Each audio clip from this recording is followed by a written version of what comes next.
Dan kalau bicara soal Idul Adha, menu olahan daging ini mendadak jadi primadona gitu ya Ki ya. Dari beberapa menu olahan daging biasanya yang paling sering dijumpai itu sate. Jadi paling gampang disuk-suk untuk bakar. Mulai gitu. cari arang biasanya nanti hari ini nih ya. Nah supaya tidak bosan ya dengan menu sate yang itu saja, sate klopo bisa menjadi pilihan Anda.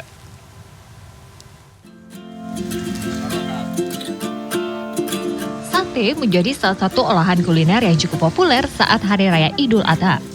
Selain cita rasanya yang nikmat, kuliner yang satu ini cukup mudah dalam proses pembuatannya. Supaya Hari Raya Idul Adha semakin berkesan, tak ada salahnya mencoba alternatif sate lainnya, misalnya sate klopo. Ya, dinamakan sate klopo karena salah satu bahan utamanya adalah kelapa. Biasanya sate klopo lebih menggunakan daging sapi atau kambing. Di Surabaya ada salah satu sate klopo yang sudah berdiri bahkan sebelum kemerdekaan. Sate klopo di sini disajikan secara tradisional. Daging sapi yang digunakan adalah bagian lulur atau daging khas dalam. Setelah daging dipotong, daging akan dilumuri dengan serundeng kelapa yang berbumbu kaya akan rempah.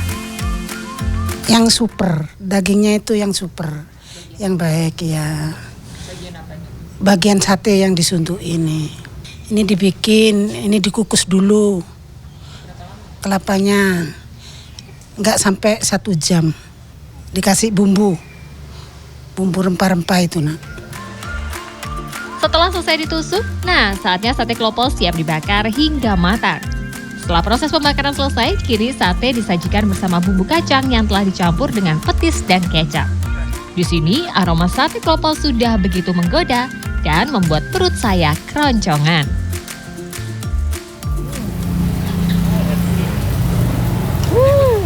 Rasanya tuh gurih banget. Jadi tadi saya sempat lihat prosesnya. Setelah dagingnya itu ditusuk, kemudian dicampur dengan parutan kelapa atau biasanya disebut dengan serundeng, ini jadikan satu, kemudian dibakar. Ternyata setelah itu juga masih ada dilumurin atau ditaburi serundeng lagi. Jadi rasanya tuh benar-benar gurih, krenyes-krenyes gitu, enak banget. Nah, kalau tadi ada olahan sate klopo daging sapi tradisional, kali ini sate klopo disajikan lebih modern dan kekinian. Pada dasarnya bahan-bahan yang digunakan hampir sama. Daging sapi atau daging kambing, kelapa, bawang merah, bawang putih, dan kunyit. Begitupun dengan proses pembuatannya. Daging sapi atau kambing akan dilumuri dengan kelapa yang sudah diracik dengan bumbu rempah. Kemudian dibakar hingga matang. Namun yang berbeda kali ini sate klopo disajikan bersama kentang tumbuk atau mashed potato.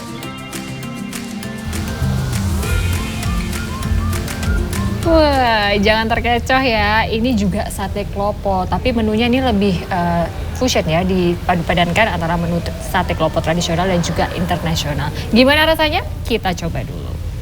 Nah, kalau tadi itu kan dipadu-padankan sate klopo dengan nasi. Kemudian bumbunya juga ada petisnya. Kalau ini benar-benar pure bumbu kacang.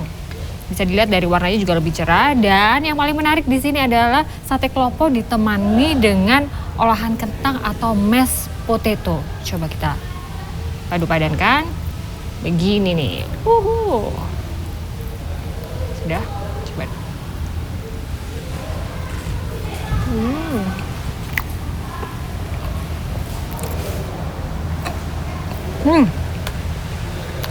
Benar-benar cocok di lidah.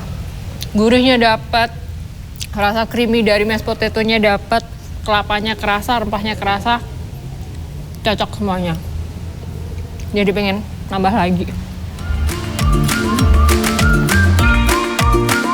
Menurut sang juru masak, proses pembuatan sate klopo harus memperhatikan beberapa hal. Salah satunya adalah lama waktu memasak.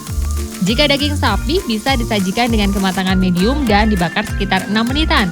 Namun untuk daging kambing harus dimasak atau dibakar hingga matang, yaitu sekitar 10 hingga 15 menit.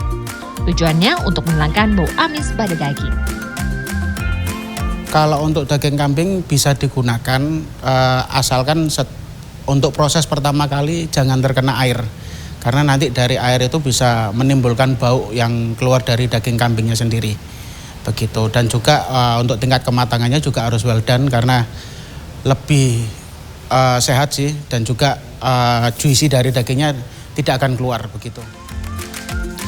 Selain itu, salah satu tips untuk menghilangkan bau amis pada daging yang akan diolah menjadi sate klopo adalah dengan cara menambahkan daun jeruk, pada olahan serundeng atau kelapa yang akan dilumurkan ke daging sate. Kedua, jangan cuci daging jika tidak akan langsung dimasak.